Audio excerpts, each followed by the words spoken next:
Few more details about the induction motor. Okay, మనం previous వీడియోలో చూసినట్లయితే ఇండక్షన్ మోటార్ని అసింక్రోనస్ మోటార్ అని ఎందుకు అంటామో చూసాం. ఓకే, ఇప్పుడు సింక్రోనస్ స్పీడ్ దగ్గర ఇండక్షన్ మోటార్ యొక్క టార్క్ అనేది ఎలా ఉంటుందో చూద్దాం. ఇది 0 ఉంటుంది. అది ఎందుకు అనంటే యూజువల్గా మనకు ఇండక్షన్ మోటార్కి టార్క్ ఎలా వస్తుంది అనంటే ఇండ్యూస్డ్ కరెంట్ వల్ల వస్తుంది.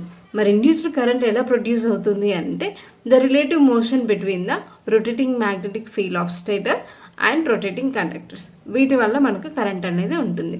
అయితే సింక్రోనస్ స్పీడ్ దగ్గర ఎప్పుడైతే రోటర్ అండ్ స్టేటర్ సేమ్ స్పీడ్తో ఉంటాయో అక్కడ రిలేటివ్ మోషన్ అనేది 0 ఉంటుంది. అప్పుడు రిలేటివ్ మోషన్ 0 ఉన్నప్పుడు కరెంట్ 0 ఉంటుంది. అప్పుడు ఈఎంఎఫ్ 0 అండ్ టార్క్ ఆల్సో 0. అందుకనే ఎప్పుడు కూడా ఇండక్షన్ మోటార్ అనేది సింక్రోనస్ స్పీడ్ దగ్గర రన్ అవ్వదు. ఓకే, ఇఫ్ ఇన్ కేస్ ఆ సింక్రోనస్ స్పీడ్ని రీచ్ అయింది అని అంటే మోటార్ స్టాప్ అవుతుంది అనమాట. ఇవి few more details about the induction motor. Okay, thank you.